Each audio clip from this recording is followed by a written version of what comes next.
How to beat the game at owning your favorite exotic cars. Yes.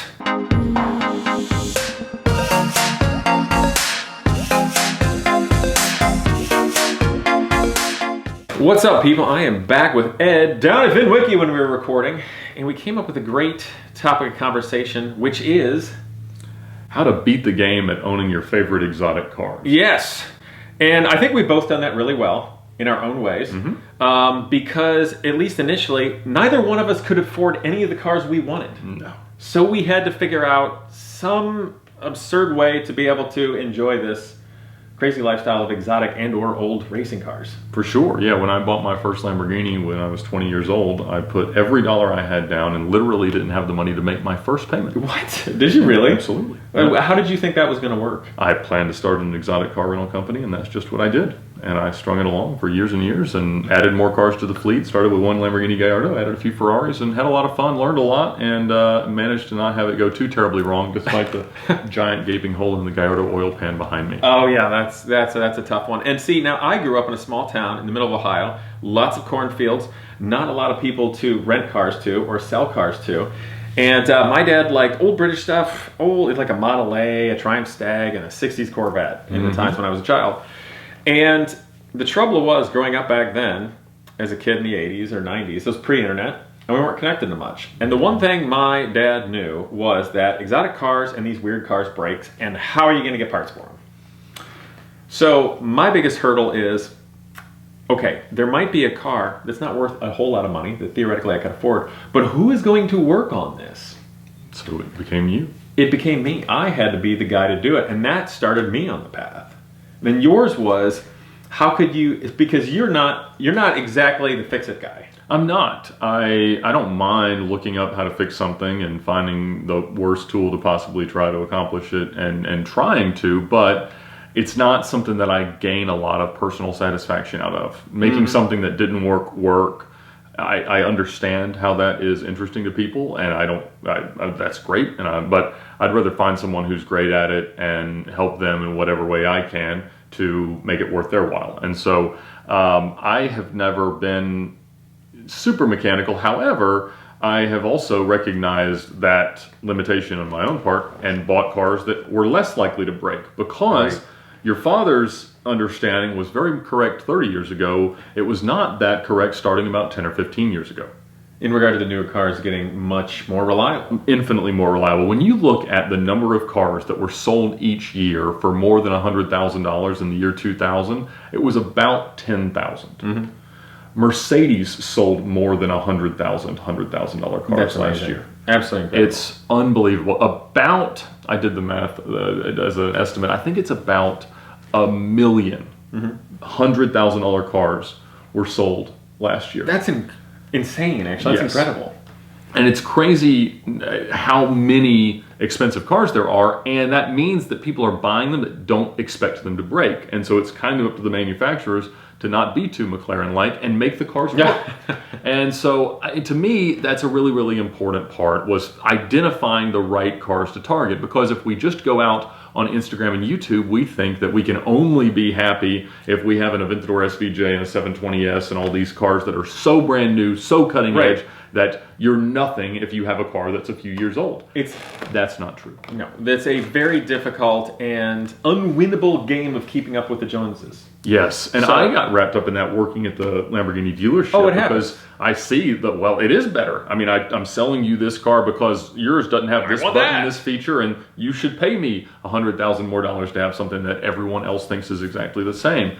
When you separate yourself from that a bit, it allows you to really have some clarity and some context to say, no, this is the car that actually does for me everything I need it to. A very good point. And I think I know where this is going, and I like this conversation. I do want to bring something up. In my world, especially when I was younger and thinking about cars, there's 3 kinds of cars. There's cars that you will lose money on. There's cars that you will break even potentially. And there's cars that you theoretically could make money on. So for me, I don't buy any cars I'm going to lose money on. Just, they're out. Forget it. If it's going to depreciate more, or if it's a monster, you just don't. Who can do it? I couldn't do that. There's no income. So then there's just leaves cars you could theoretically get ahead on, maybe trade up, or you're safer on, maybe make some money or capital, a gain of some kind, or the car you're going to break even on. And my rule of thumb was I will not go after a car that I'm only going to break even on unless I don't care about the opportunity to get ahead. And that was very rare. Yes. So for me, it had to be something that, if it was a newer car and not something vintage, it had to be something that was basically bottomed out in market value. I wasn't going to take a depreciation hit. And it had to be something that was a perceived good value, that the money or the equity in it would be safe as I move on and minimize the risk. I mean, that had to be a similar way you were looking at them. Absolutely. Yes. And I think that when you start thinking about identifying those cars that are not going to depreciate, you have to decide, all right, how much Russian roulette am I playing with maintenance?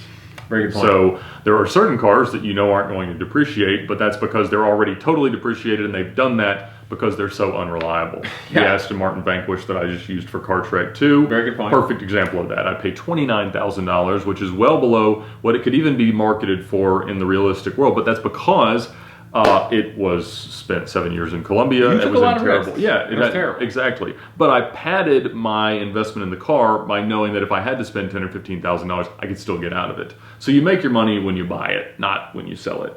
And It's important to kind of understand what risks you're taking and only buy those cars. There's a lot of people that get their dealer's license or go out and they decide they're going to be car flippers and they want to buy everything. I want to try this, I want to try that. Nobody successful does that. No. They learn everything that they can about the car that they love, and then they buy 6 Murcielagos and they do well on all of them. That's a pretty good point. And even though I'm more of a build it, fix it kind of a guy, you're less into that, we still maintain the exact same mentality of, what do I have to put in this to get where I'm going?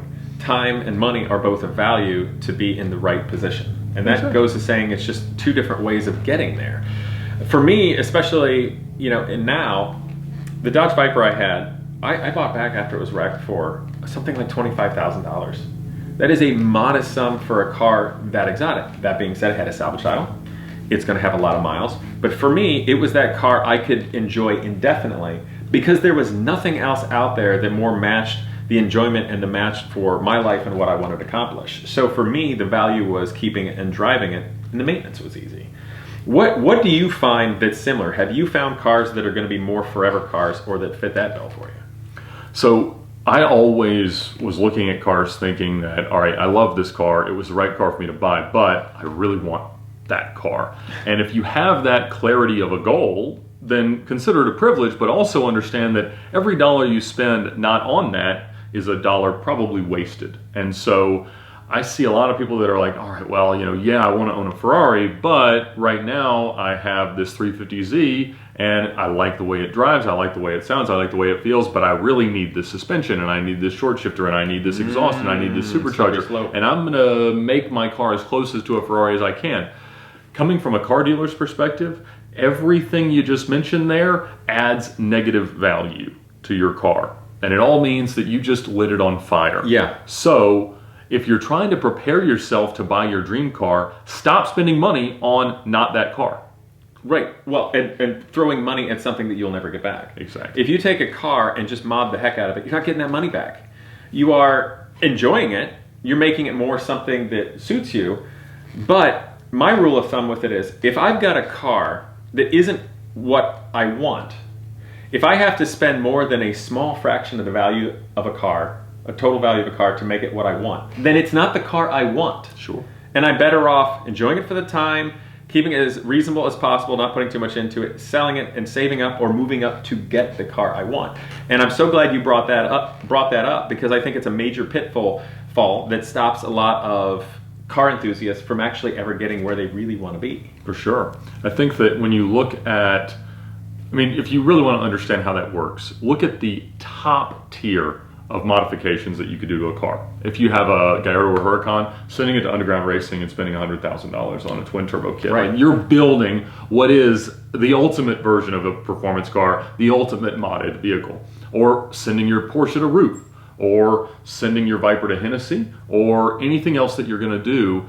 Those top tier, like as good as it possibly gets, you're talking about 20 to 30 cents on the dollar return, right? When you talk about real value added, because you've personalized it fundamentally to exactly what you want. Somebody else might want a 2,000 horsepower Huracan, but they don't want a blue one. They want a green one. And so they're not going to pay you all the money that you paid to do that. And so even in the best of cases, you're still talking about losing 80% of the money. In the worst of cases, you're talking about not only losing 100%, but probably losing another 20% because, again, the car is personalized. People want a blank slate. And so what I have generally done in buying and owning my cars is, even if they start out not exactly stock, I make them as stock as they possibly can. And I actually did something for the first time the other day. Oh. I bought aftermarket wheels for a car.